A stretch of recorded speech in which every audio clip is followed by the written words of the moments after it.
So, hello and welcome to Season 8 of the Mundane to Magical Online Summit series. My name is Louise Matson, and as always, I am truly blessed to be your host. Today, I'm really excited to welcome back another beautiful speaker to the summit who's joined us previously on Season 5, the wonderful Akasha. And it's such a joy to connect with Akasha. Her energy is so beautiful, so light, and so fun. So I'm really looking forward to this conversation. Akasha is a 7-time #1 best-selling author and popular speaker. She's the founder of the LightBody Mystery School and a 30-year energy healer, spiritual teacher, and master hypnotherapist who has an uncanny ability to see right to the core of your challenge, according to her clients. And Akasha has been likened to being like Abraham Hicks on steroids. So something to look forward to with this conversation. Akasha has created over 166 online programs, and to name just a couple, Infinity Light Weaving and the best-selling Flip Your Rich Switch.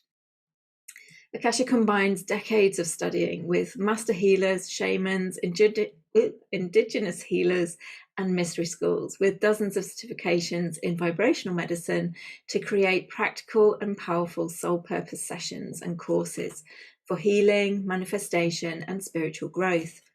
She's also an award-winning businesswoman and lives with her soulmate Chris on the beautiful Emerald Isle off the coast of the Yucatan.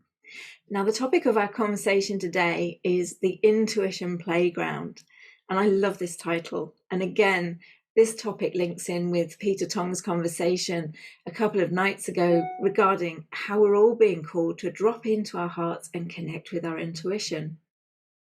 And what I love about this conversation is that Akasha is going to guide us through making this fun rather than this hard slog spiritual work. So I'm really excited to hear what Akasha has to share with us all today about this topic and anything else that is wanting to come through. So it's my absolute pleasure and honor to welcome you back to the show, Akasha. Thank you. Thank you so much. I'm so happy to be here. So as we were discussing before, it's a very interesting time to be alive and a very good time. Absolutely.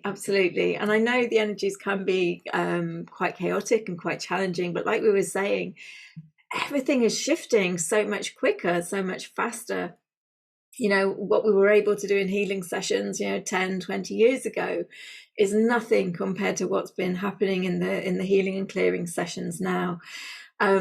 But what I love is that you're saying it's now time to play. It's now time to play with our powers and not to keep going back into the wounds, So as my voice is a little bit croaky, I would love for you to dive into that and what you want to share on that subject. Yes, absolutely. So, I mean, the biggest thing is that we all recognize now that we come from a culture, we come from conditioning, we come from beliefs and programs, depending on our family, our religion, our culture, our age, our gender, all of that. And you can see the whole world waking up now to say, wait a minute. And we're moving into the era of individual spiritual beings, us to be unique and yet to be one. So it's a confusing kind of idea because we're coming from a tribal mentality that we needed to belong, we needed to please people, we needed to fit in. And that's the break that's happening now. People are waking up and realize. One of my clients came on a session and said, now that I'm waking up and trusting my inner guidance and all of that, I'm noticing that almost everything I really, really thought was important during my life really isn't. And that's not to say that anything you've done isn't valuable, but you did it to get to this point. We went through, I've seen these people's all of us, our lives now are about completing these old patterns and completing these relationships where we never think we're good enough. We're constantly trying to please or achieve. That was most of my life was that way. And the idea that you play, like I'm from the Midwest. And so when you're raised there in the US, it's all about hard work.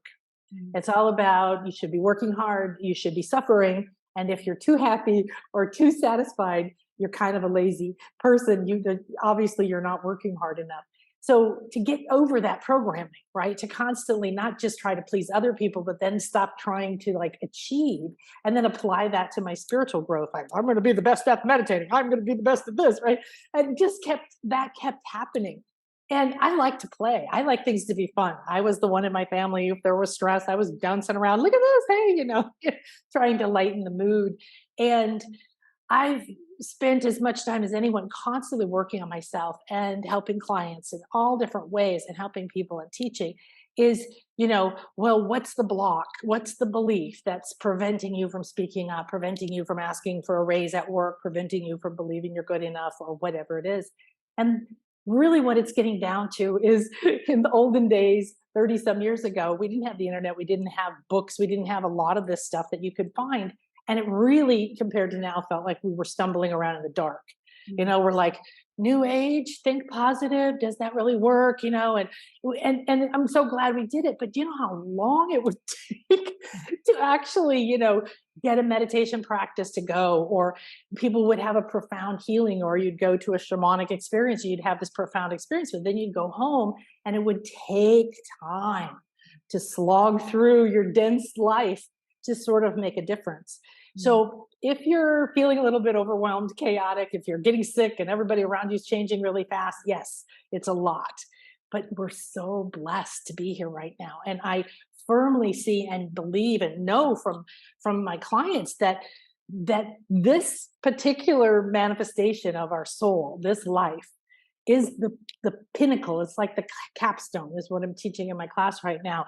And it's like you have the 4 dimensions. And then the 5th dimension is when you rise up and you see things from above, like you're looking at a map. You're in pure light. You remove yourself from that dense mentality of like, oh no, is this good enough? And you just transcend out of that. And you start to realize like all of my lives of my soul, all the different experiences that are carrying wounds, that carrying fears, that are still stuck, those all elected us to be here, to be that person, right? That goes through this fast change because this has never happened before.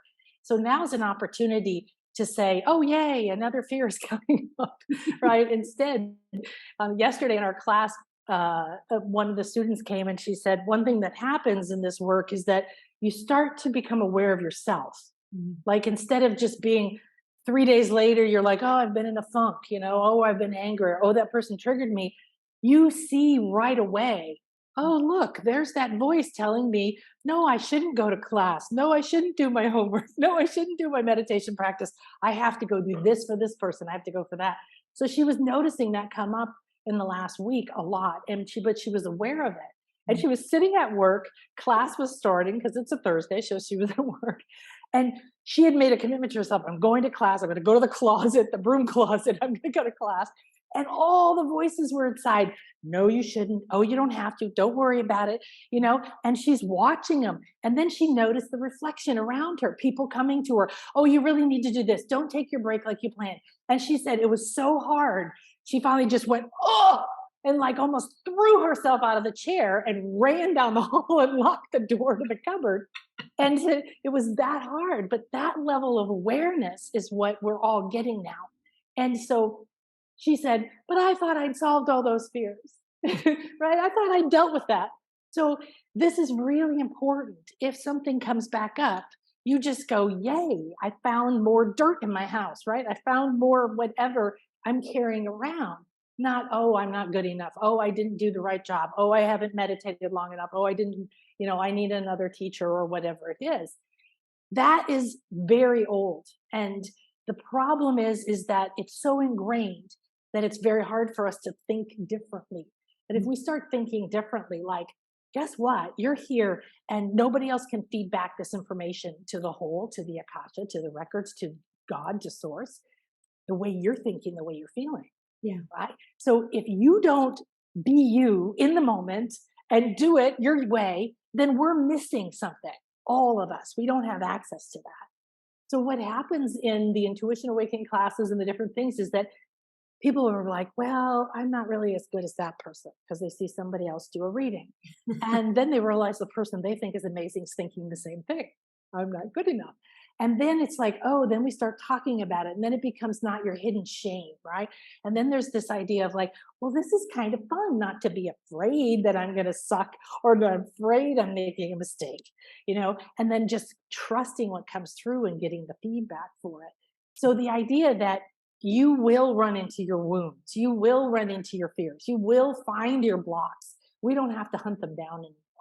Yeah. And the other big thing is, people saying, oh, if they come to a session or they come to class, why are you here? What motivated it? What changed? What's different? Why now that you want to change? And most people are like, I want clearer communication with my higher self or my body or my angels or whatever your current thing is. And we don't have to wait. I remember when I first got a book on how to talk to angels back in, a million years ago, and I would sit every day. And the process in the book was 6 months. You had to do this for 5 weeks, and then you had to do that for 5 weeks. It was too slow for me. I couldn't stand it, even back then. And then it was like, no, just do it now, because you will run into whatever is in the way of your growth in that pattern.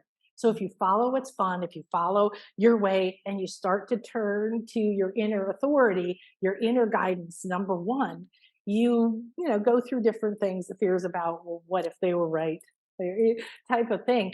But then it becomes this, like, every day you're sort of flowing through the day. One of my students yesterday said, I kind of flow through the day with my eyes softened because I'm in multiple dimensions at the same time. Yeah. I'm here in the physical reality. I got to make sure I don't burn my hand when I'm cooking, right?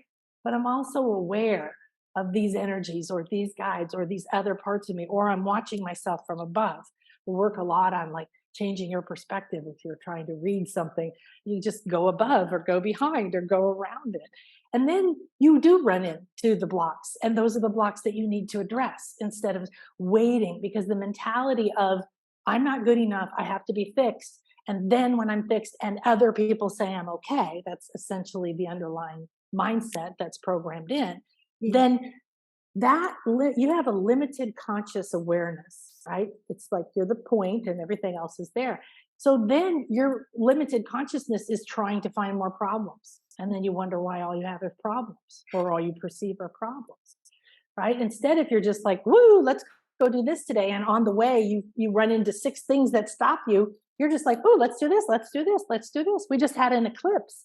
If you know anything about the cosmic energies as they shift and change, it's why I do my weekly show now, the Spiritual Weather Report, because I've been doing this for myself. And I thought everybody needs to have an idea every week of like, these are the energies. Then you can go, why am I feeling this? Oh, this is happening.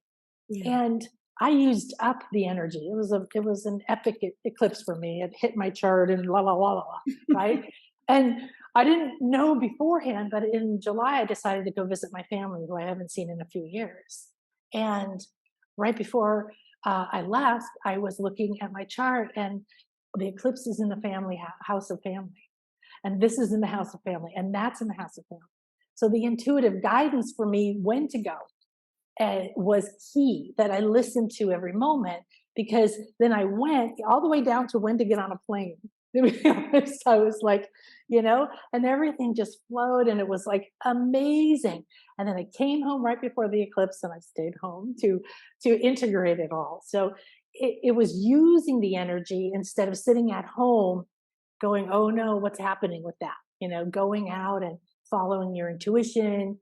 And not everybody has the same perspective as you. Let's just put it that way. But doing your own thing, family.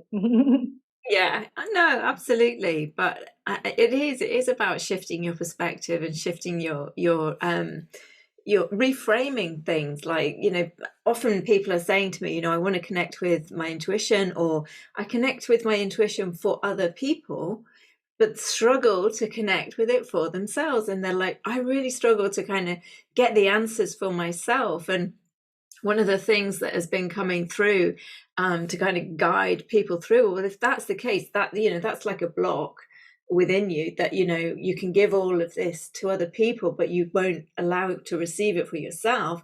Yes. Then put yourself in the scenario where you're your own client or you're your own friend. And even if you have to, put 2 chairs and move your bum from one chair to the next, and reframe, so that you can kind of get around, get through that block that is within you.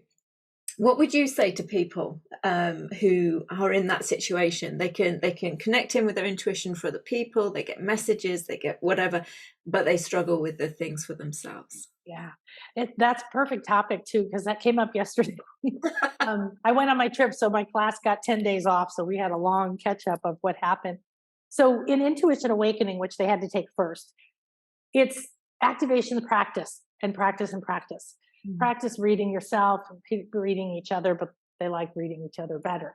And so, yeah, there's a couple different things. When I was first learning different modalities of healing, I was very clear that I was not emotionally detached enough to get a clear answer if my husband might be very gravely ill. Yeah. So there are aspects when you need to be honest with yourself if you have not developed enough to be a clear and open channel. That's what you want to be. You want to be a clear channel that lets the energy flow through, like a clean pipe that lets water flow through and doesn't infect it with your fear, right? So there are times when you do want to, find someone. And there are times when you're going through a lot and you need that guidance. However, I was so surprised too, because one of the students she's super fantastic. She does readings for other people and they're like, wow, it blew my mind, right? And so she was pleased. She's sending me all these readings she's doing, and she shows up yesterday and she said, okay, I found a belief that I have that you cannot do readings on yourself. You cannot do healings on yourself. This is the exact thing. A lot of people were like, oh, yeah, I know that one. I've heard that one. And she said, apparently it is such a huge belief that it was like a big white concrete wall. And one of their homework was to do readings on themselves. And so she said, I avoided it. And then I sat down and went, okay, well, what happened was, of course, there's many reasons why things happen in your life. But I like to look at the symbology and the flow and the energy underneath what's happening. And so what's happening is that she was avoiding that as well as other things. So it created a little bit of a conflict and a stress situation in her life. So she tried to call this person, she tried to do that. None of those resources were available, forced her to go here. And I'm like, yay. So she said, so I sat down and I did my thing, and I give people this 10-minute activation. They get to set the space and clear themselves, and they become a clear channel. They got all that going on. She's like, okay, nothing. 10 minutes just sitting there. And she said, I teach them what's nothing. Because sometimes somebody's like, well, it's just white. That's not nothing. That's communication. What is the white thing? Oh, it's a canvas. Oh, it's a white, and then that'll open up and it starts to unfold. So one thing, we're in a hurry. We have to know the answer, and we want to analyze it at the same time. You can't be in an intuitive flow and analyzing something at the same time. So don't do that to yourself, because it doesn't work well. You're pulling yourself in and out of the state you got in. Once you get in flow, what I teach is witness. Be a witness. Don't try to run in and fix it. Okay, that's another pattern we have from the world. Well, if I'm really going to help this person, and they said that they have fear of this, or they have a pain in their hip, or they have a money problem, I better go fix that money problem. That is not your job. Your job is to be the independent witness to them, to their energy field. And you start to scan it, you start to receive it, and maybe you just see white at first. So she just saw white, and then she said she realized it was a white concrete wall. And then she started to go, well, let's see. What does Nan tell me to do? Oh, I could walk around the wall. I could back up from the wall. I could go over the wall. And what happened was, it took a little time, but she stayed with it. And just witnessing turned into her higher self showing up, and then her higher self guiding her around for a little bit. And then she had some other entities come in, and she had this full-on healing. But she didn't go in and say, okay, I'm going to script this now. I want a healing, and I want so-and-so to show up. Because when you have too much of that, I want this, you're putting yourself in a limited space. You're saying, oh, I'm not open to anything else. I want it to be like this. And if I don't see it, perceive it, or receive it that way, if I haven't developed my intuition, if my skills haven't gotten to the point where I'm consciously aware of just received something, because you're receiving information all the time, okay? Whether you're consciously aware of it, I don't know. So if you get into that space and you go, there's this and things I could never imagine ready for me, then she ended up just going, oh my God, it was the most epic thing I've ever experienced. Mm. right? She had to face her fear. She had to kind of be backed in the corner and she had to do it. So yes, and here's the thing, there's several patterns, right? There's the patterns you talked about we were told to give everything to everybody else, to sacrifice ourselves, to not take, to not be happy, to not be greedy and whatever, right? And it's complete nonsense because we talk about self-care, but honestly, I think it's sort of like telling people, eat vegetables, they're good for you. Like, well, duh, I know that, right? So, oh, well, take care of yourself first because you'll have more to give others. It's worn out, right? Mm. It's just worn out. So if you say, oh, you know what? If I have guidance for me and then I show up for other people, then I have even more ability to be there. But you want to experience it. So, like I said, play with it. Give yourself intuitive exercises that don't have a lot of weight to them. There's not a seriousness. There's not a person who, we had we had a class this summer, intuition awakening class, and there's a client in there that I've worked with for many, many years, and she's extremely ill right now, and she basically feels suicidal. And so one lady did a reading for her, and she said, is there anything in particular you would like me to answer? And she said, well, I'll be honest, I just feel like killing myself. And I thought, well, for a new person doing healings, that's pretty intense, right? So she called me after, the lady who did the reading. And she said, I'm just, what do I do? What if she kills herself? What if she doesn't? Did I do the right thing? How do I know I'm the right person? So we had to back up. You can't ever be, unless you're shoving yourself down someone's throat. Don't be trying to fix people, tell people stuff if they don't ask you for it. Please, you're just asking for a whole lot of nonsense and stress. But if they come to you, right? You found each other out of all these people on the planet. It's a sacred space. Maybe your sacred space is to say hi and hold a peaceful space for 5 minutes and walk away. I don't know what your purpose is. But so to trust that you're connected for that reason, to trust that you spread your energy everywhere you go, right? So if you feel like, oh, I tried to do a reading. So one of the challenges right now in my class is 33 days of doing a self-reading. Self-reading. And it'll last you 25 minutes. To come up with 33 things they love about themselves. Yeah, right? Every day. So, but what's the purpose of this? Yes, okay, I'm a hypnotherapist and I've studied all this stuff. So you create a new neural pathway in your brain. You create a new habit in your meridians, in your electrical system, and so on and so forth. Yes, you start to shift out of negative patterns in your beliefs, in your mental body, and all of that. Yes, that's definitely it. But there's a bigger thing there, right? There's you hitting these frustrations, you seeing that resistance, like I was sharing with the client at the beginning, right? She's noticing how her procrastination has been programmed in. Now she's seeing it. It's not just running the show and she's not noticing it. So, yeah, if you have to sit down every day for 30 days and figure out how you love yourself or something like that, you're going to be like, oh, I don't want to do it today. Well, why don't I want to do it today? And then I feel better when I do it. So there's so many layers of benefit that come from this kind of thing. And honestly, I think that, gosh, I have energy medicine school. I have so many different things I've learned, I've taught, I have courses for, but really what's underneath all of it is our own intuitive nature, our natural multidimensional nature that is communicating. Many, many years ago, we were just talking today about how I've been online for 17 years.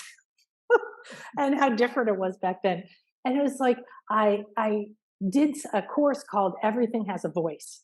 And it was essentially everything's energy. It's all the same source energy. It's all vibrating. It all has communication. It all has a unique personality. And that's much more common to say now, right? We know that an herb or a crystal or something holds a particular quality, or you hold a particular quality. But people feel alone. People feel unworthy. People feel abandoned by source or by God or by their angels or their inner self. It's never true. Never. It's this inner programming, because it has to sort through the 80 bazillion things that are available for your consciousness to focus on. If your inner program says, I'm not good enough to find my soulmate, then you could walk past your soulmate and fall down and he could pick you up, or she, and whatever, and you won't ever see them because you're so focused on, right, what that is. So being in your day every day, seeing your life as something fun, realizing that every footstep you step, you're leaving some kind of an energy imprint there. Is it something you want to leave? Right? Everybody wants to help the world and everybody wants to help everyone else. But if we're dragging toxins around with us, right? And then we're leaving it, and we know every thought becomes a thing and stays in the Akasha forever, forever and ever. So if you dance through your day and your family said, "What's the matter with you?" I mean, I've literally had, "You're too happy, you're too trusting." That was when I was a kid. And then more, "You're too happy." And who are you to think you can be happy when I'm not, or the world's miserable, you shouldn't be happy, or it's inappropriate that you're in a divorce and you're happy? um, so, you pick who you express around, how you express it, because you don't want to, you're not here to change everybody. The other thing that's really a big thing right now is it's similar to what shamans or shamans teach, is you go through initiations, you go through death and rebirth within a life. Yeah. And almost everybody on the planet has been through one or more. But most people are stuck and they haven't finished going through the next major death and rebirth. So because we're programmed to feel like everything is loss, right? Oh, I lost my job, or oh, I'm, leaving the house I had for 50 years, or whatever it is, it's freedom.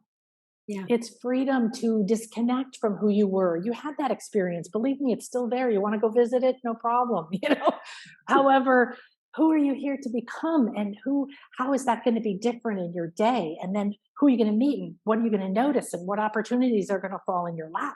I had a client this summer who's quit her job last year, and it was a bit of a shocking experience because she never spoke up.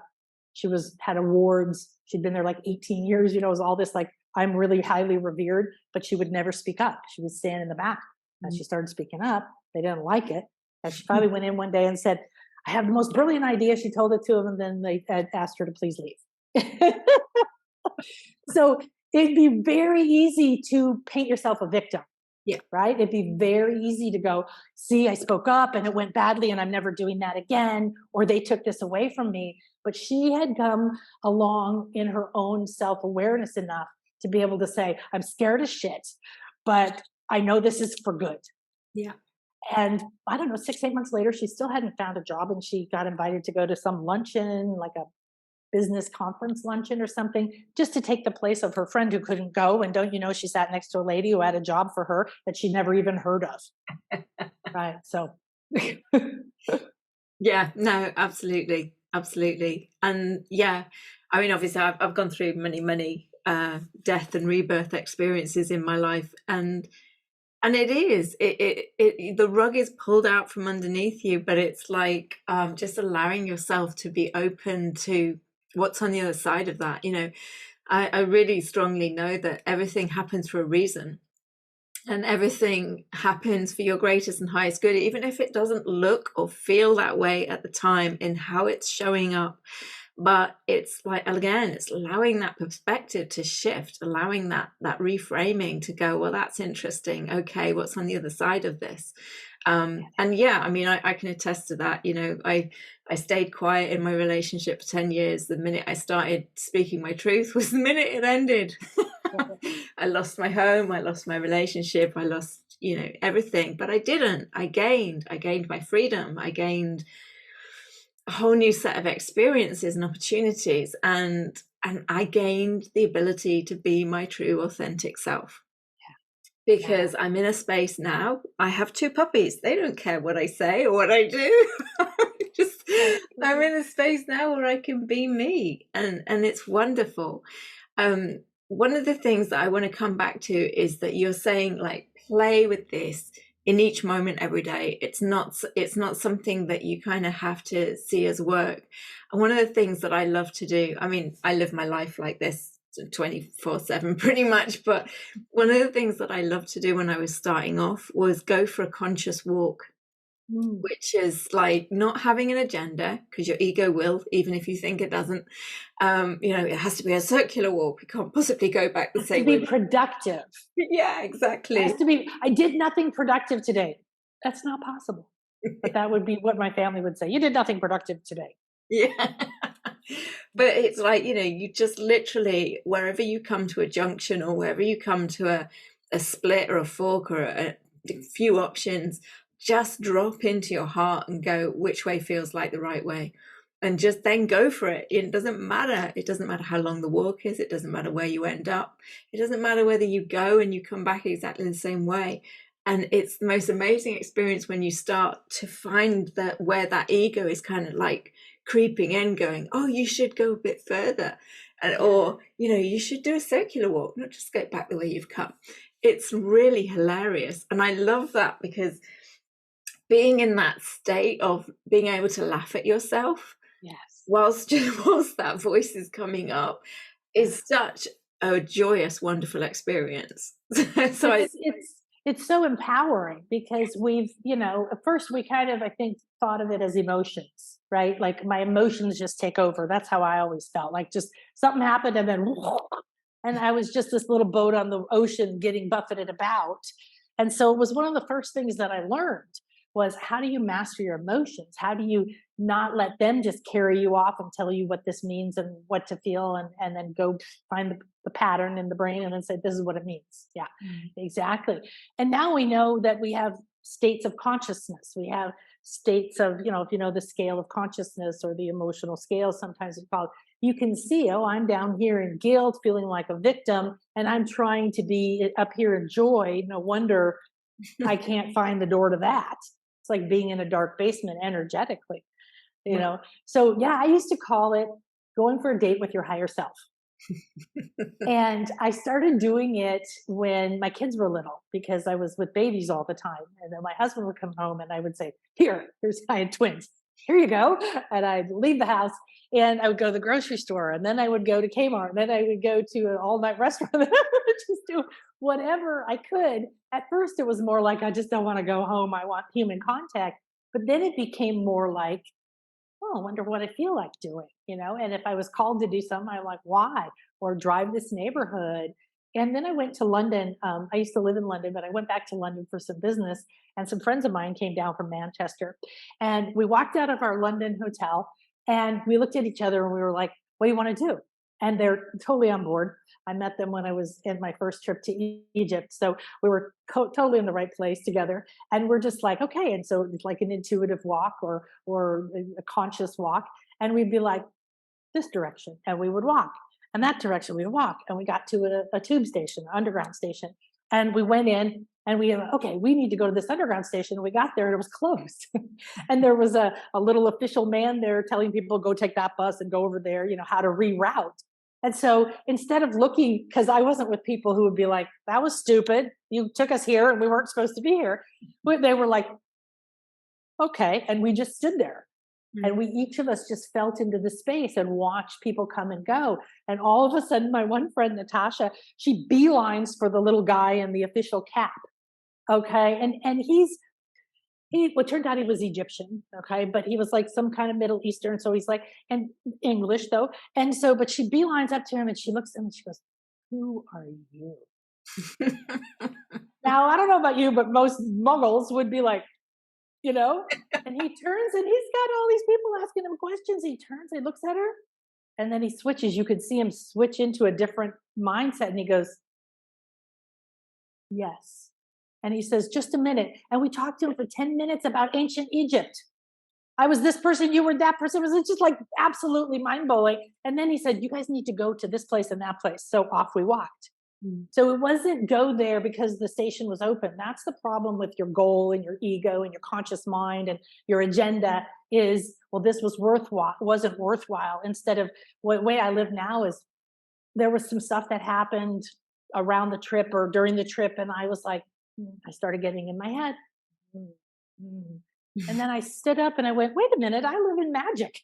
This isn't my reality. I don't live it. I could be walking aside somebody and both having the same external 3D experience, but my experience is different because I know how to be at a higher state even if the 3D is having the tornado or whatever, right? So it was like, oh, and as soon as the stress, right? The tension, I've got to make it happen. I got to work hard. It takes a long time. That's another thing. It doesn't take a long time and you don't have to work hard. And that's another pattern that we're breaking, right? And then I just like relaxed and went, no, wait a minute. I flow. And the next day was better than what I could have scripted. So it's a lot of fun to do it. And it's a perfect way, okay, maybe you don't have the day off. Maybe you have an hour off, or maybe you take your kids to school and you have a few hours on the way home. So instead of like, I'm going to get this and this and this and this done, right? You could be like, now I can hear people going, you don't understand my agenda, right? I've got kids and I have to do this and I have a job and blah, blah, blah, blah, blah. Okay, I'm not disrespecting that. Okay, I have clients with elderly parents to take care of and little kids and everything in between. I completely understand the 3D world has requirements, but it is not our priority and it is not the most important thing. And it is, you've been here a long time, you know how to function in this reality.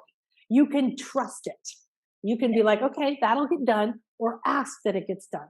Because it's so much easier when you connect to your sacred feminine, when you balance those two energies within you, when you respect and develop your intuition as much as you respect and develop your schedule and your planning and your action oriented stuff. Absolutely. So, and that's that kind of like the lower masculine and feminine flipping into the divine masculine and feminine, where the divine masculine is an action orientated energy. And yet it's action orientated constantly in communication and connection with the flow.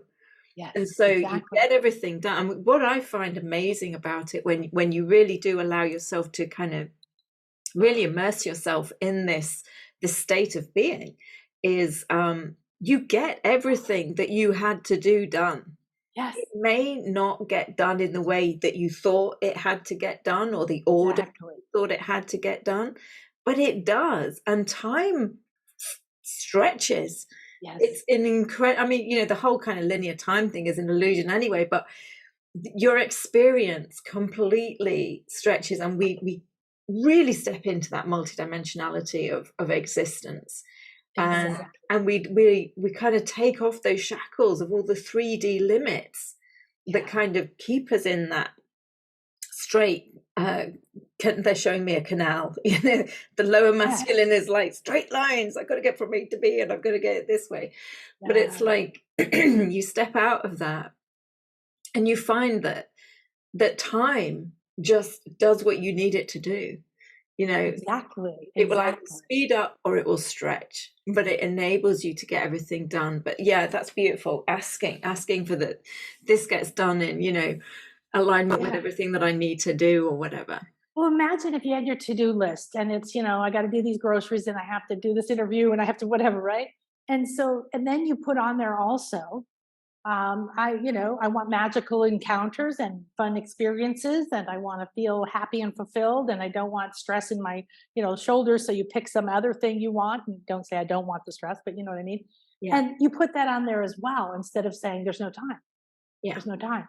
If you keep saying there's no time, or I never have enough time, or there's never enough money, or there's never enough, or no one pays attention to me, or whatever it is, then the world reflects it, period. There's just no other way around it. So, people like, my parents or something who don't really get this, right? They'll just be like, well, this is who I am. I can't change. Yeah. And you just, okay, that's the reality. And there's only so much you can do. But honestly, like I went through my first mystery school. One of the things we did was we learned to bend time. And so I used to practice it. But I did it again from the mentality of making it happen, right? And so I was like picking my kids up across town from summer camp, and I had 10 minutes to get there, but it was a 30-minute drive. So I did the little experiment where I looked at the clock, and then I visualized myself pulling in right on time and them standing there. And then I didn't look at the clock the whole time. And it's exactly what happened. And there's no physical way that could have happened. Now, was I focused? Yes. But was I going road rage? No. Okay. Because that was just going to cut off the timeline or the little tunnel that opened in space, or whatever you want to call it, that orchestrated things for me. One of the most powerful manifesting things is to visualize the end result, not how you do it. because that's what we were taught. I remember being in college, laying awake at night because I didn't know how I was going to do my whole life. And I was told I needed to know. Now I realize what a silly thing that was, but it was stressful. So, time is a structure. Space is a structure. And we're in our own time space continuum as a structure. And then the structure of our light body that makes this physical body, but it has these other layers to it, is a structure. But we're the one that can shift that structure. And so if you, if people want to come on a retreat with me and they're like, well, I don't know how to get the time off, or I don't know who will take care of my kids, or I don't know how I'm going to get the money, or whatever, it doesn't matter what it is. If you just decide, I want to do that, I feel called to that, not like I wanna, but like I feel like that. I feel this is, and I don't know how. And then you just allow, see, they agree. So you just allow that to come. I can't tell you how many trips I took during my divorce when I had no money, how many things happened because I didn't know how to. I had no idea. I don't have the money in my bank account. I don't know who has the money. If I'm going to try to figure it out with my limited little conscious mind, there's no way it's going to happen. But when I just went, that's what it was. And then I would tell people who wanted to come, just visualize yourself in the plane on the way home after it's over. Right? So whatever you want to do, see yourself going to sleep tonight after your day. If you have a stressful thing, or if you just have a day that you could be free. How do you feel when you're going to sleep? Is there a smile on your face? You go, oh, that was really fun. The other thing too is you don't always know what happened or why it happened, and that's okay too. You don't need to know. You're going to receive information and it can go on and communicate. There's communication going on all the time right now. And you don't need to be in the middle of it. If you've ever had a business, the business owner gets out of the way and usually the business does better. So because you're not micromanaging everything. It's very similar. Yeah, absolutely. Sorry, there was somebody at the door and the dogs were going, oh, that's okay. They're so sweet. So, does anybody have a question? Or I've just seen that Destine has had her hand up. So I'm just going to allow them to talk if they've got a question. It says allow to talk isn't available because you've got an older version of Zoom. Destine, do you want to put your question in the chat box or the Q&A? And if anybody else has a question or if they want to ask a question directly to Akasha, then please either raise your hand or put it in the chat or the Q&A box as well. Oh, nice. Stacy said, I've loved working with both of you, the amazing ladies. I've so expanded and integrated my spiritual development with you both and desire to do more work with you. Oh, wonderful. Hi, Nikki. Marie said something about voices in your head. Today, my inner child telling me, her tiny voice, I can't give my fears away because then I have to do all the things that I'm afraid of. It was hilarious. The logic of a child. That's really interesting because recently, I think it was this year, a client, we were doing a deep session and a client said that when we do a session, I record it. And then usually there's a healing or something that happens that they're instructed to repeat for a few days or a week or something. So she was repeating the one from before, and her little inner child showed up. And during that session, she was like, oh, come on, like telling her inner child, come on, let's be happy, come with me. And her inner child turned to her and looked at her and said, no, you don't care about me. You never came here to find out what's wrong with me. You just want me because then you can do something you want. And you're no different than everybody else who put me here, right? Who made me feel like I can't trust you because you don't care about me. Mm-hmm. And so it's interesting because there is a lot of those parts of us who we've ignored or avoided or suppressed or locked away for coping reasons or maybe from not remembering. And it's no different than another person, like you want something from me, but so yeah. And when you have in the olden days, we would go to another life or something. We would see what happened. We would understand, oh, I was burned at the stake because my mother's did this and my dad did that. And then this happened. And so I have this fear of XYZ. And then But now it goes full on through that, and we take that life into another time, into another dimension. It's complete for everybody.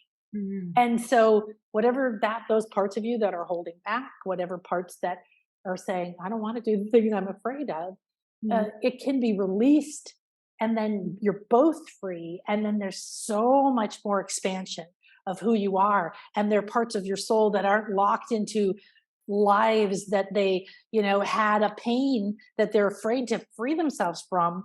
It's and don't chop them off, please. Don't chop off parts of yourself.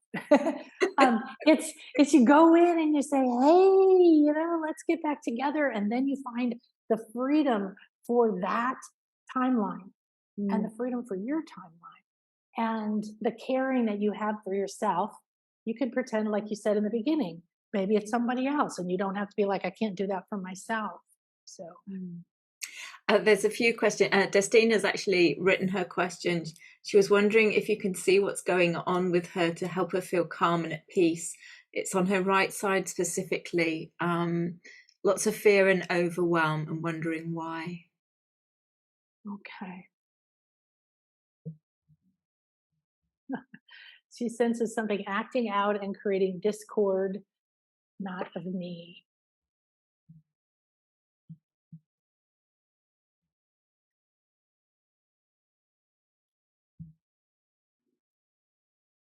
There's a there's an agenda on your forehead. It looks like a, I want to say like Wonder Woman, like a crown that goes up, and it's like a sphere. And as soon as I scanned up your body, Justine, it was like this was prominent. Um, it's very similar to a billboard where it's pasted on top of other stuff, like the new billboard is pasted on old stuff. And it's definitely, there's things here that keep you from taking action. So you're considering, you're something's changed, that you're at a point, you're at a crossroads or a tipping point, and this is, I would say, yeah, there's at least 7 different energies here. That could be other lives or agreements or whatever, but there's more energy than that there. But the primary ones are, and they're all around the idea of you stepping into. So it's blocking right here, which is, third eye crown. But there's something about accessing your higher self, your higher realms. You made agreements. Wow. There's a lot here. There's some agreements of standing up in front of people. You're standing out in front of people. You sort of had the agreement to be the face of something, the presenter of something that you didn't like and you didn't want to do. It was not from your heart, didn't feel, but it wasn't a choice. And so there's things here about, I didn't have a choice.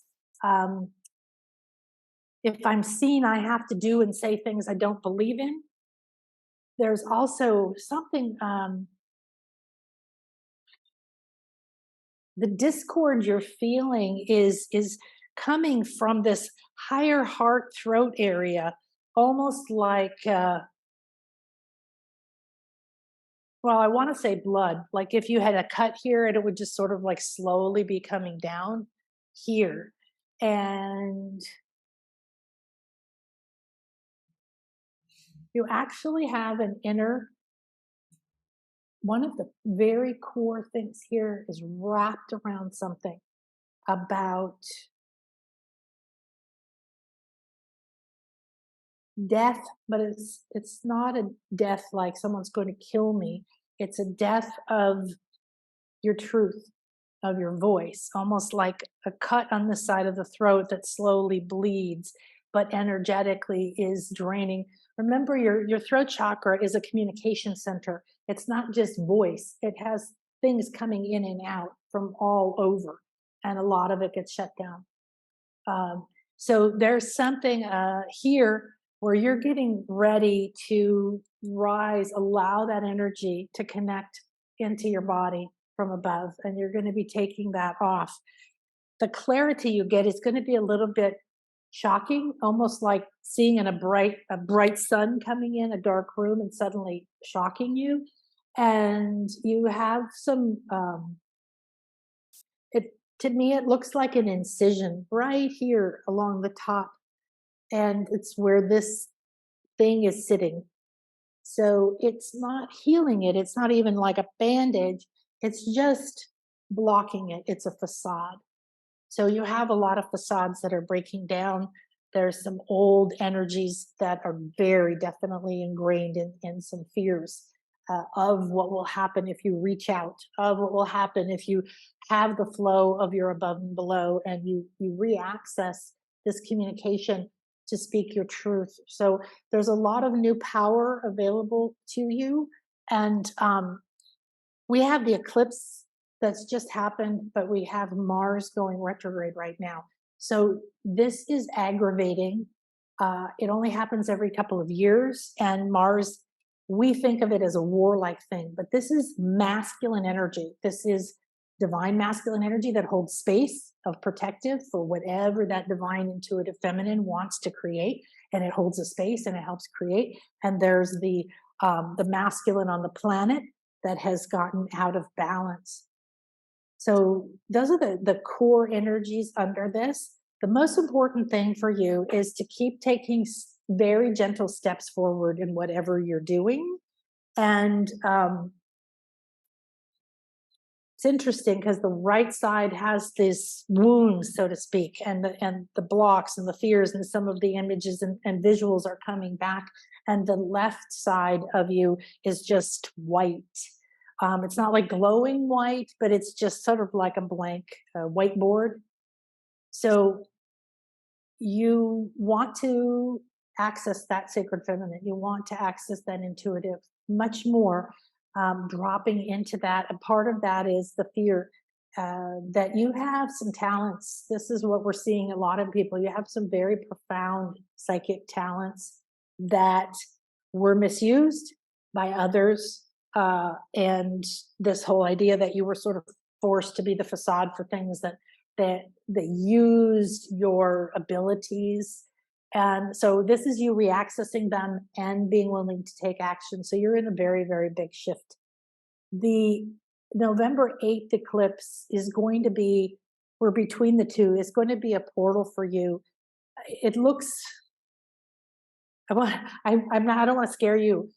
It looks bloody, but I don't mean bloody like death bloody. It looks like walking through chaos. It looks like just stepping through this illusion of this disaster and everything, and sort of through the looking glass is an opportunity.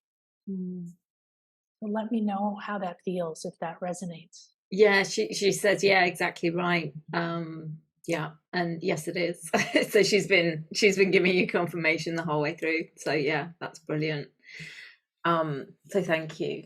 Yeah, we see that a lot. People are waking up and then you're hitting these things. So it's perfectly common, perfectly normal. You're not common. Not everybody has the same problem, but this is the kind of transformation we were talking about, where you're doing this, but you're on the right path. Yeah.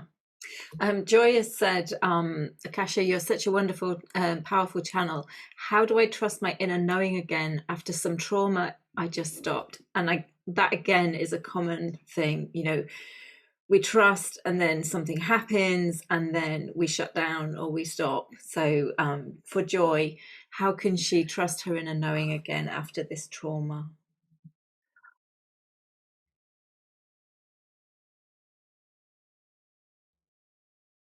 So trauma feels very real, but it is a label that we give things. So one of the biggest powers you have is the ability to give something meaning. You and I could be in the same room, we could have the same experience, and I could think it means one thing bad, and you could think it means something good.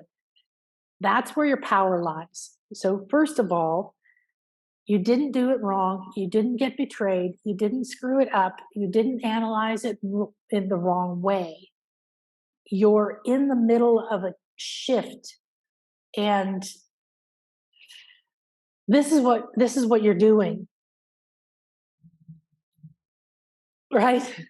you're stepping out, you're dipping your toe and you're coming back. That's okay. You have to get your orientation of where you are. Don't get concerned. See how often you are paying attention to the trauma feeling, the trauma response. It's an identity. You're identifying with it. You're carrying it as an identity. And it's almost like a little cape, maybe like a little shell that you're wearing. It's not something that's tied anymore, but it's laying over you. And like anybody, there's some childhood energy here as well, where you're like trust, and then bam, you're surprised by something when it comes back. So this is what happens when you get intuitive guidance. If you trying to see, I'm seeing like these wires that come out and then they get tangled and then they separate. And then some of them are frayed and some are plugged in and some don't have any. They're just laying there like they're not in a plug.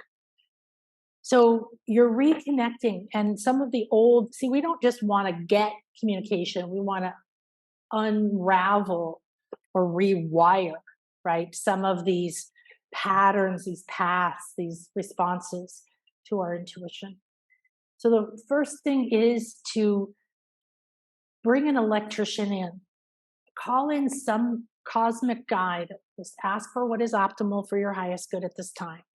Don't use the word good and stuff like that. It's too subjective. Just say what's optimal for my highest good at this time, and accept it the same way that you would call somebody in to fix a wire in your house.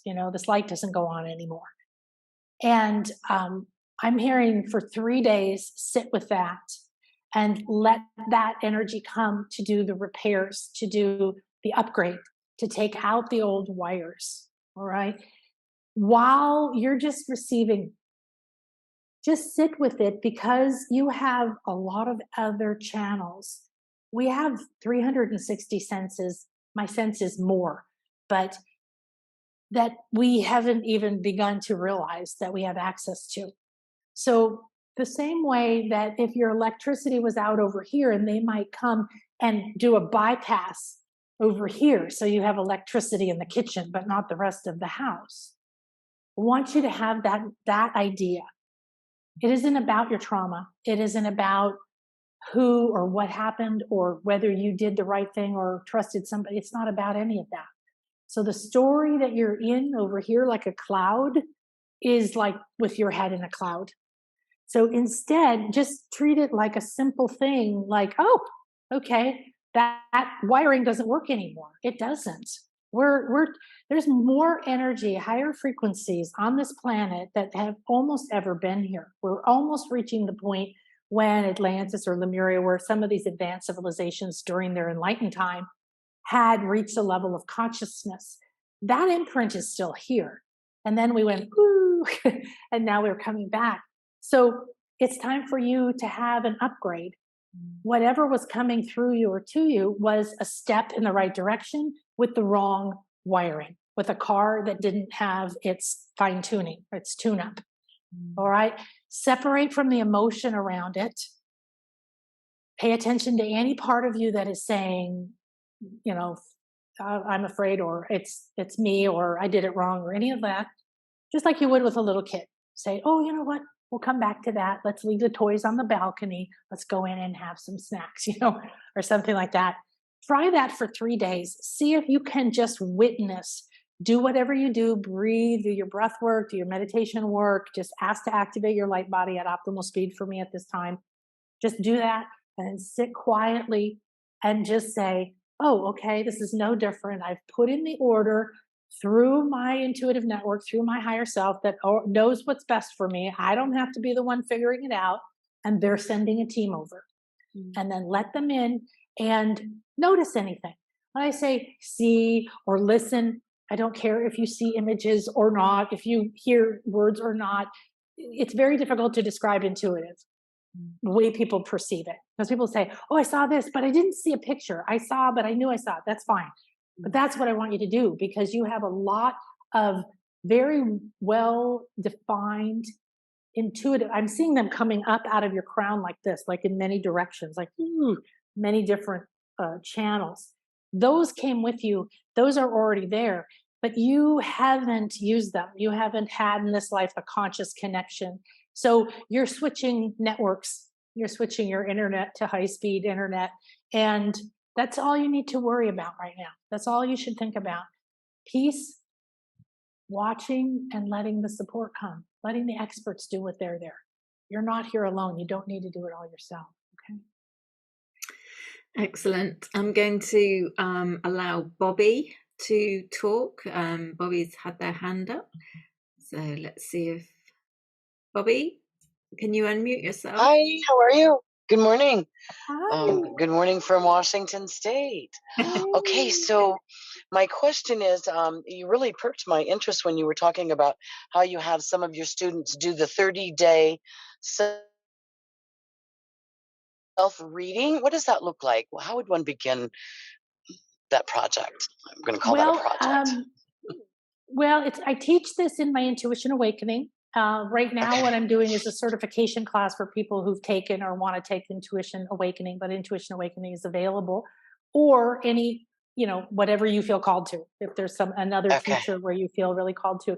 However, the main thing is that you want to sit, like I said, do whatever. I have a specific process that I've developed over years that I know creates clear connection, clear space, and we don't have to worry. A lot of people have had fearful experiences, so they're worried that bad energies are going to come in or things like that.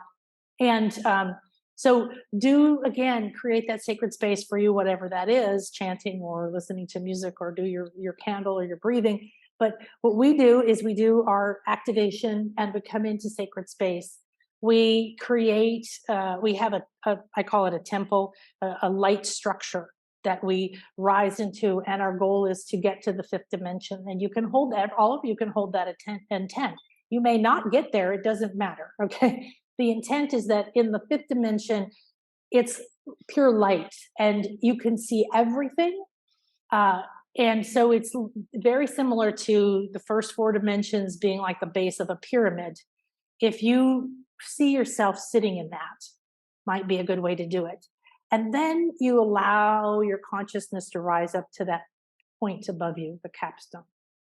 That is you, or a perspective that's out of the 3rd dimension. But you don't have to do that. Just saying, that's one of the things that we do. Then what happens is you're going to call on your higher self, your body elemental, your I am presence, and Gaia. Those to me are your intuitive network. Then you can just say, my guides and my highest good, whatever's optimal.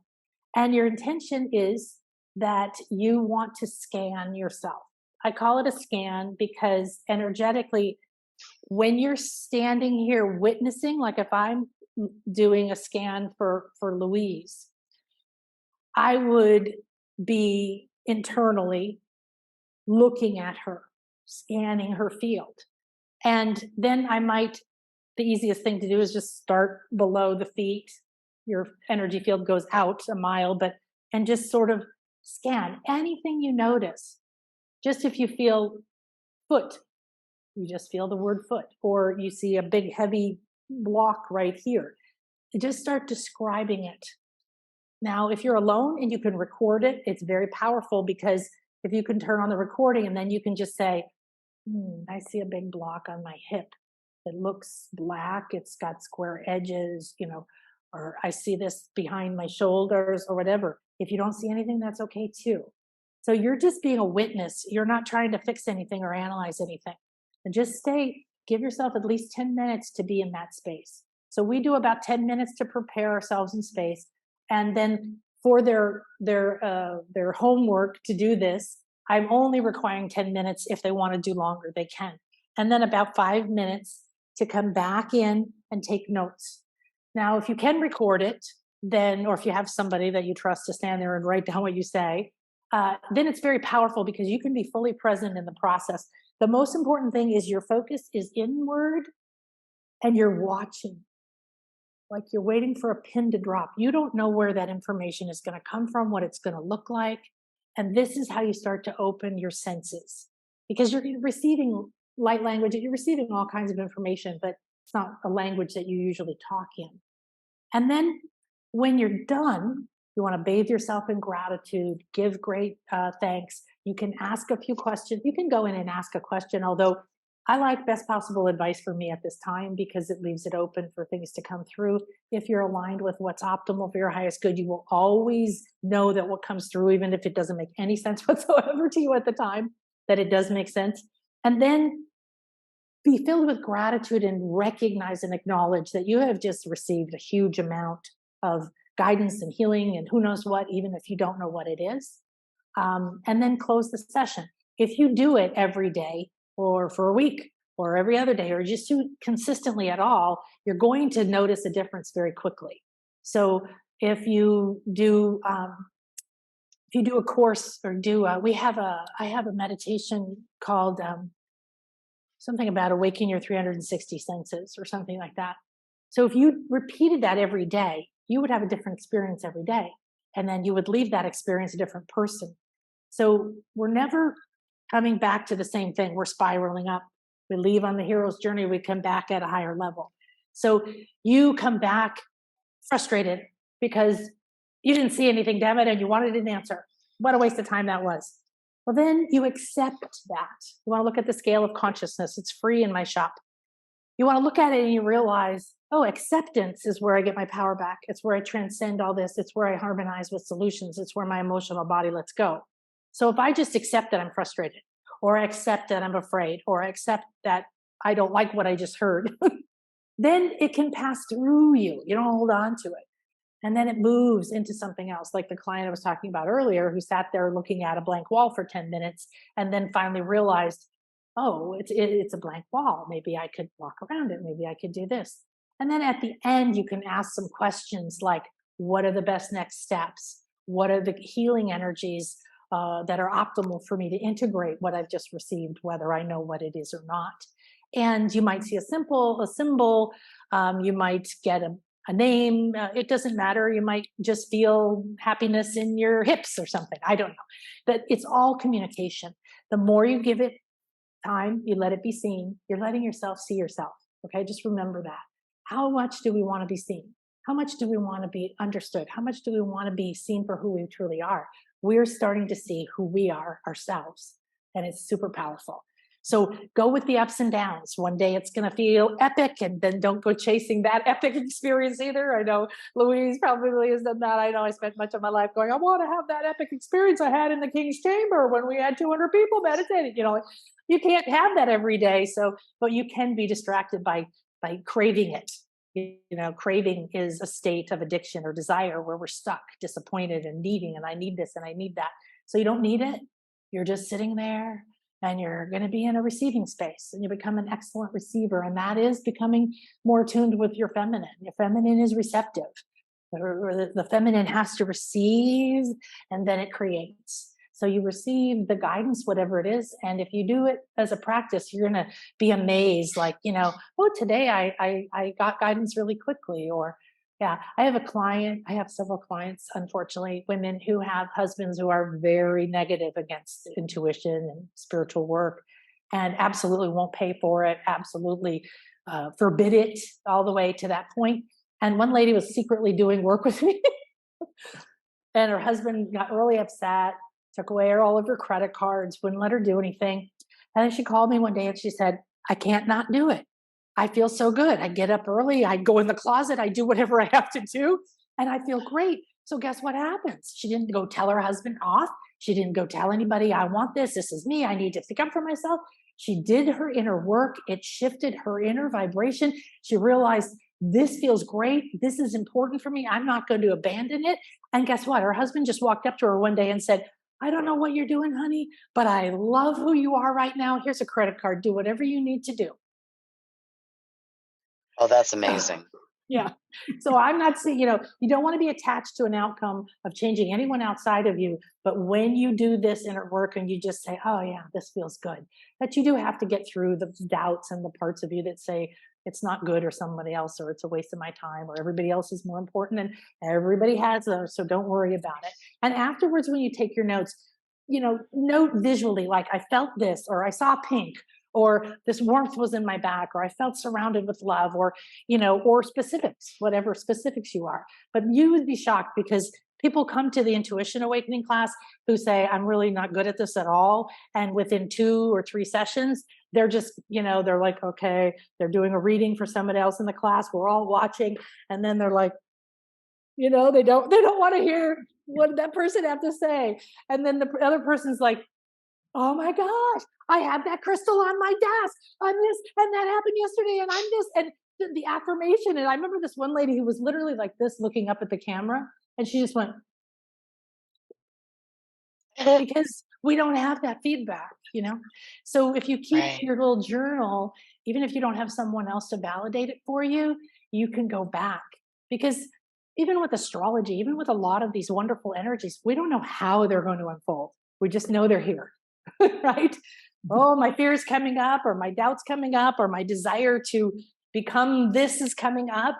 We just step into it, and we understand the energies going on around us. And then we say, okay. And then you can look back and go, look at that. Wasn't that interesting? Did that help, sweetie? Thank you so very, very much. That it was probably one of the clearest explanations I've ever heard. Oh, that good. was amazing.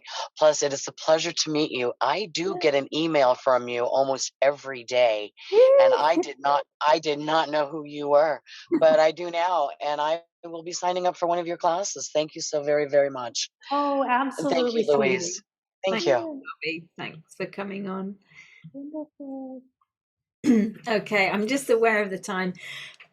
Excuse me. I know that there's lots and lots of people who are asking questions and things. Stacey's saying the Intuition Awakening class is amazing. Joy, who you did the reading for just a few minutes ago, said, yes, I hear you.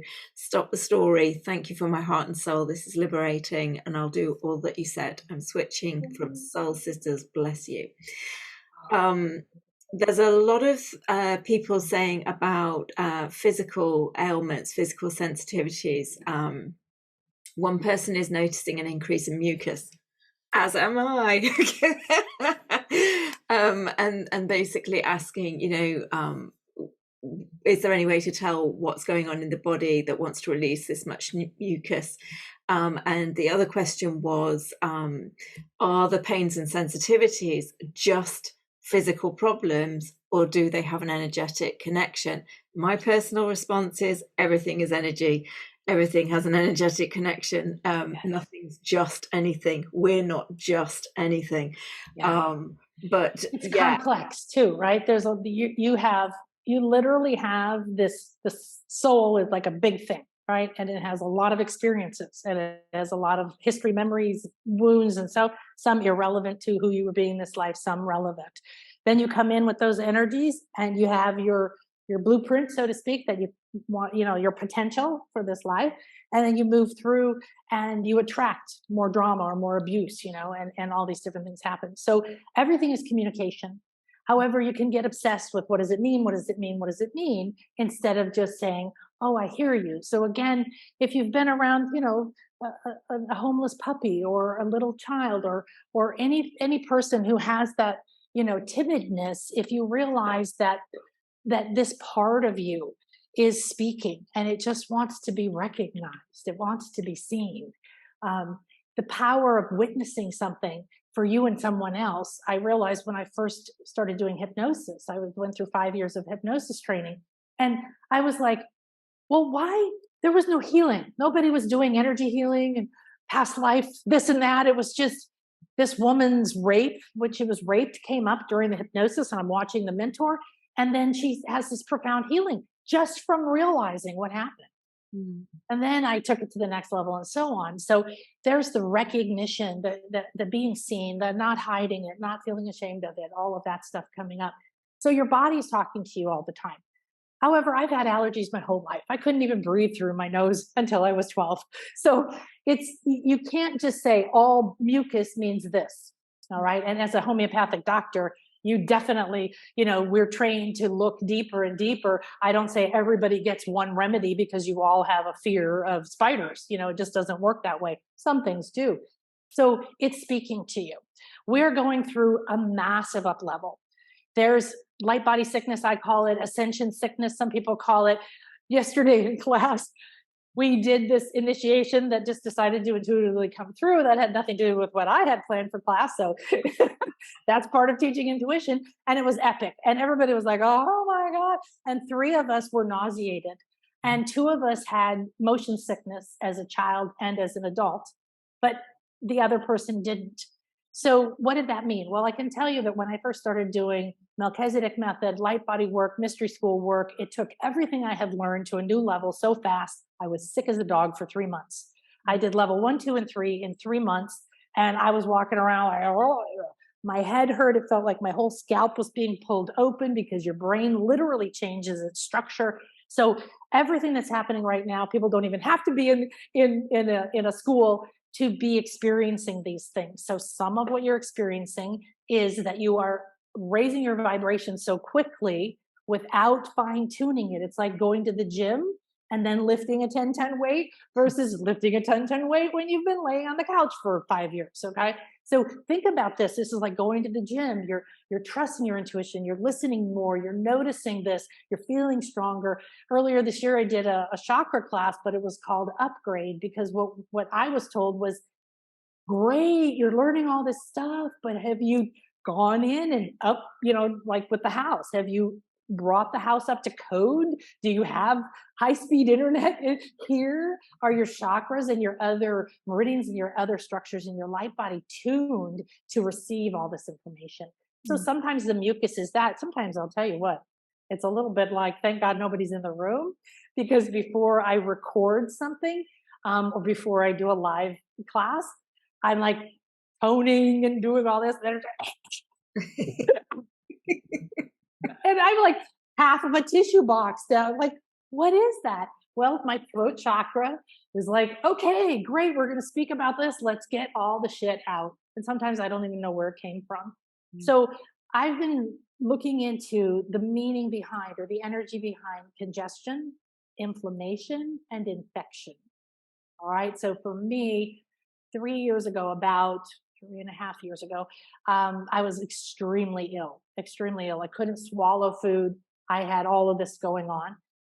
And I do my own healing for the most part. So I got into certain things, started eating green juice. That's all I eat now. But you don't have to do that. It was just one of the things I did. But what the process was me having to listen. Not because if I dismiss, well, I've always had allergies. That doesn't help me. So listening to it, saying, oh, what does congestion do? It restricts flow, restricts life force. It blocks things, blocks receiving, it blocks letting go, right? What does infection do? It puts things in that aren't for your highest good. So it lowers your vibrancy, your vitality. Why would be the underlying reasons for that? And it's hard to believe sometimes, but believe me, 100%, I've absolutely no doubts anymore that nothing starts in the physical. That's the problem with us trying to make something from the physical. I'm 3D trying to make 3D. It doesn't work that way. That's the hard way. So your congestion or your infection or your thing you've had your whole life or your car accident, they're all starting on another level. There's a pattern in the mind. There's a pattern in the emotional field. There's most likely a pattern from karma or past lives or soul level that are creating the perfect energy to attract that experience in that moment. So all forms of the body. And, that's wonderful. If you develop your intuition, then think about what you're doing. You're giving yourself a pathway to listen to your body. Yeah. Right? We don't want to listen to our body. I can't be sick right now. I have an agenda. Right? When the best thing to do is to be laying down. So. Absolutely. Yeah, no, absolutely. And I will say that 2 weeks ago, I was clearing. Obviously, I was just purging, ready for the eclipse, ready for all this stuff happening. Venus going 29 degrees of Libra lands right on my Jupiter, which is opposite my Saturn. It's hitting my Pluto, my Mars, my moon. Oh my gosh, girlfriend. And it was like, okay, this is big. I don't need to know exactly what that means. I don't need to know exactly what's happening, but my whole system was purging in readiness. So it was like, okay, now my little human self got involved and was like, I've got clients to see. They need me. They need my assistance. They're more important. So I struggled on. The minute I went, actually, no, I get to just sit with some lemon and ginger and star anise and fennel, because that's all I wanted to drink. And I stopped. Then I started feeling so much better. We are so caught up in analyzing what's this about, rather than just acknowledging this is where I am at the minute.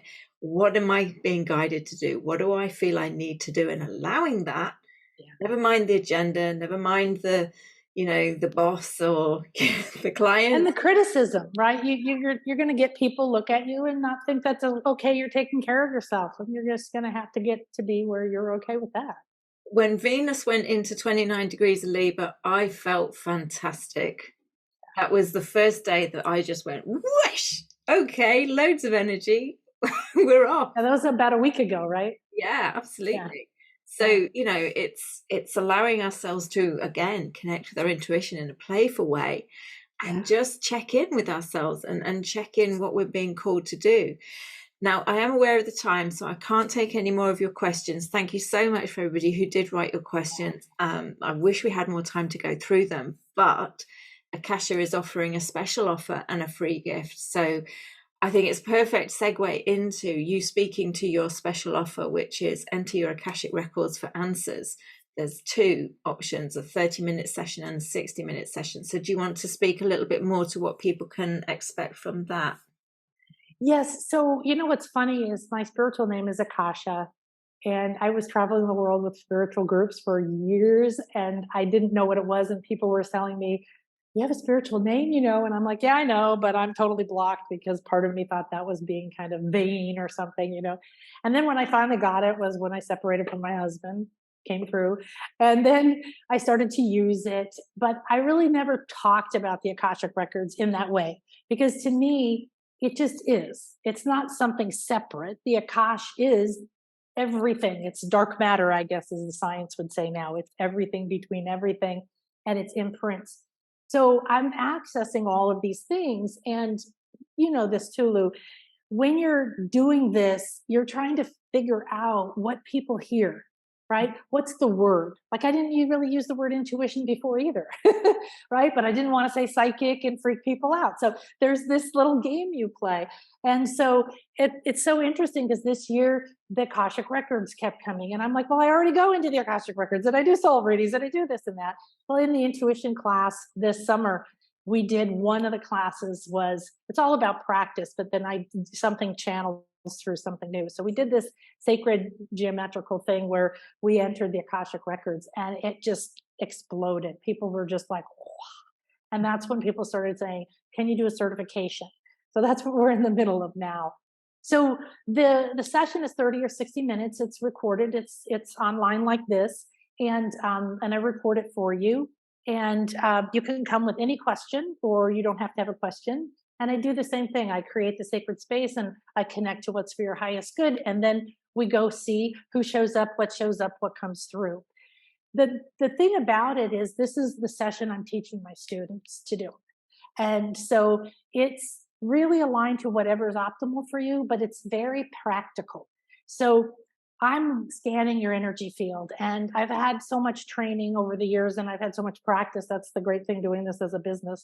It's not just me. I get to see all these other people and see how they react in the patterns. So I'm following what is, and I'm telling you the whole time what's happening, but I ask you not to take notes because I want you to be empowered to start to feel and see and receive more yourself.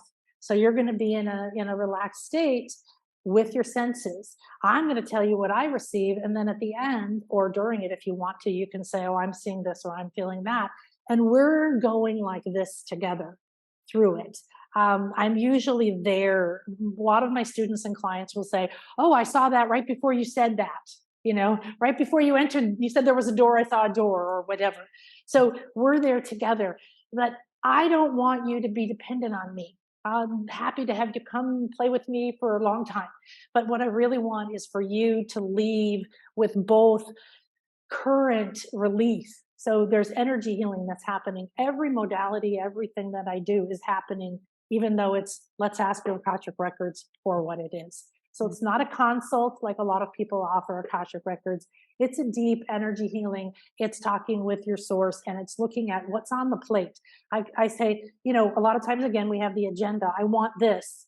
And then you go, this fear keeps coming up. This fear keeps coming up, but I want to be doing that. Look at what's on your plates, okay? Your soul knows what to serve you. Let's deal with this first. Then when you get past that, there'll be something else. So it's always really relevant to what's in it. And then you can ask, we will debrief at the end, I guess you could call it, of what did it mean? There's always guidance. Sometimes you re-listen to it. I always have you re-listen to take notes, because there's no way that you heard everything that came through. And then you can, email me or text me after. So that's kind of how those sessions work. And you can buy as many as you'd like. And there's a special price, of course, for Lou's people. Yeah, so the 30-minute package is a 21% discount. Its value is $125, and for us it's $99 for those engaging with this summit. And the 60-minute call is normally $250, and again that's a $51 discount. You're getting it for $199. I'm really excited about this special offer package. I might actually dip into it myself. It's nice to just connect with somebody else who does a similar thing to you sometimes. But there's also a free gift, and this is an audio, a downloadable audio, which is communicating with your past lives. And it's a powerful guided process to enable you to communicate with other parts of your soul and find your fears, your contracts, your blocks, and wisdom and powers. And then profound healing happens when you start to act like the multidimensional being that you are. So I would highly recommend that you access that. I know somebody has emailed me to say that they were struggling to get access to it, but I have followed the process. It's a purchase from the shop online. So you add it to the cart, then you go through the process of checkout. Doesn't cost anything, it's at zero. But eventually you get to the point where you get the downloadable audio. So just follow through the process. If you're struggling, look up in the top right hand corner, because you'll see a little cart symbol and there'll be something in there. So just click on that and you'll go through to the checkout process. But highly recommend that. So please, again, all of the free gifts and the special offers are on the free gifts page. They're also under the tab under Akasha's picture on the upcoming calls and the replay page on the website mundanetomagicalliving.com. Along the top column, you'll find the links to the upcoming calls page, the replay page, and the free gifts page as well. So it's in a number of different places. It's also attached to the emails that go out. So there's many different ways that you can access them, but I would highly recommend checking that out and connecting in. And hopefully you had a flavor of how Akasha kind of connects in with people's energies. I'm afraid we didn't get to as many as I'd hoped, but I'm aware of how long it takes to upload these videos when we're done. Yes. It's like an age. So we're coming to the end of the call. Akasha, is there anything else that you want to kind of end on? Anything that you want to share with people before we sign off? Yeah, I think I like, the idea of play, bringing that play into your life. If there's the opportunity to feel playful in your day, then certainly see if you can integrate it. But don't hesitate to do it if you're in a more serious situation. I don't mean like go into a serious conference meeting with a lawyer and start, dancing around or something, However, who you are, you're supported, you're surrounded. Even if you really don't believe it yet, take your breath, step into yourself. How would it feel? Who am I? The other thing that's coming through so powerfully is all time exists now. So you don't have to just go to a past life to find out what's wrong. You can go to a future you in a timeline that you really want to live in. Mm-hmm. And instead of being like, will it happen? I hope it will happen. You could be like, oh, today I'm going to walk through my day, like the me that, I'm, maybe an easier thing is to say, normally it takes me, 3 weeks to do this thing or 2 hours to bake a cake. Okay. We don't have that time frame. So we can hop over it to the other side and then come back into ourselves from that you and embody it and be like, how would I think? I always tell people after a session, even after this class, after all of Louise's interviews, I would sit down and just feel into who you are now. Affirm that you've changed in some way. You have something new that you know, something you've released. You don't know, okay, but you are someone new. And then look at what you've decided to do or how you feel about doing something and say, I could choose something different. I could go to the dentist. I hate dentists, but I could go to the dentist, but I could go in and meditate. I got so good at going to the dentist, I would fall asleep while they were drilling my teeth because I was so terrified. I was like this, and I just learned to go off on the beach. And I was on the beach, and they're drilling away. So yeah, take it with you. Who you're being is what blesses people. And don't wait for people outside of you to acknowledge it, to say they're sorry, to agree with it.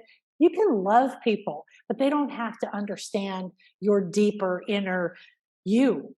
They can accept who you are or not accept who you are. And it doesn't mean you have to have a fight with them. So I had this really profound experience in visiting my family where things were going really well and then something went really bad and it looked like it was just going to take a detour back to some old patterns.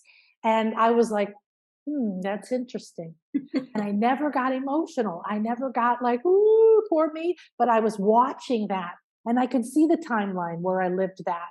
And I could see where everybody else was. And so instead, that was where I went to bed and I said, no, I live in a magical world. Let's see what happens tomorrow. And it was more picture perfect than I could imagine. So whether it happens that quickly or not, just know that you can choose and you can decide and you can change your mind. Okay. Please, people, change your mind. I hear people, well, I told that person I would help them move, but what would make you not go? Well, if I broke my leg and I couldn't, but anything short of that, no. Well, why? You know, so yeah, you're worth it. You're worth it. And Karen, I want to tell Karen, yes, your unicorn. I have so many clients who see unicorns. I want to see unicorns. I don't see unicorns.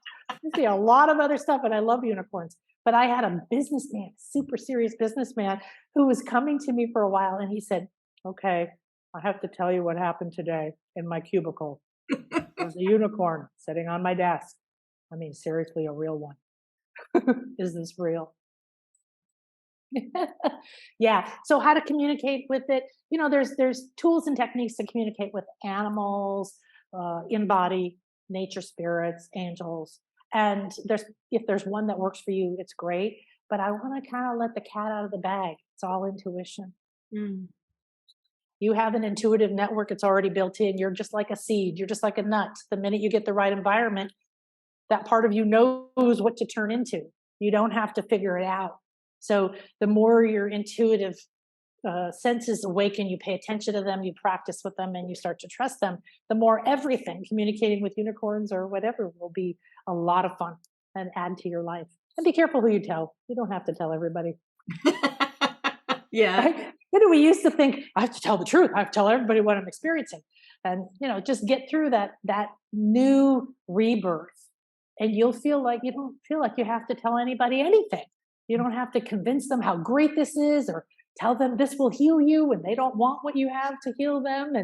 And you can just be very happy. And then the people this is so cute.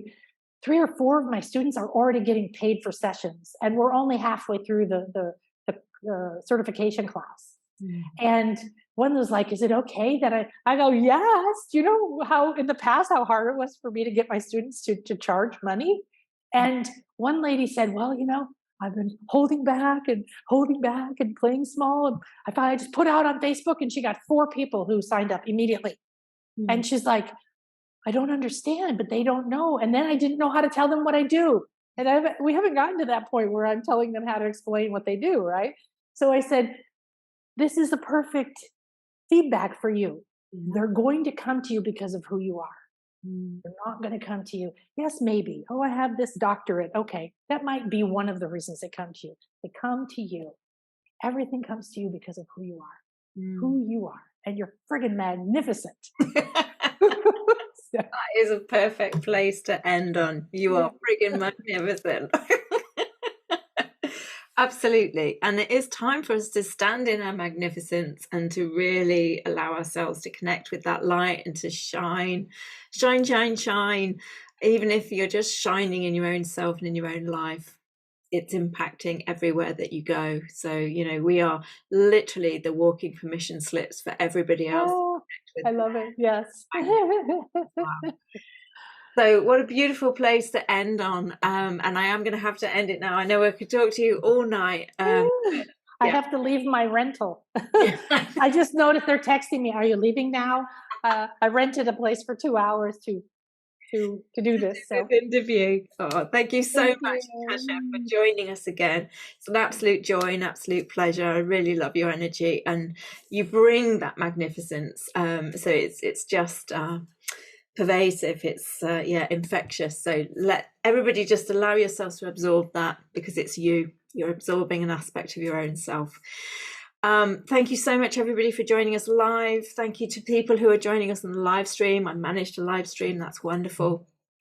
I will get the replay out as soon as I can. Bear with me on that, because you know, it's all to do with the internet. And tomorrow we have another live call. We have the wonderful Catherine Rosenbaum. So I'm really looking forward to that too. I'm super excited to have Catherine back on the show. She's a wonderful guest as well. So looking forward to sharing space with you all again. I'm holding space for the whole summit. So allow yourself to expand and upgrade in whatever way is right for you at this time, because I'm holding the space for you to be able to do that. And so much love to you from my heart to yours. Have a wonderful rest of your day, whatever time zone you're in. Much love to everybody. Goodbye.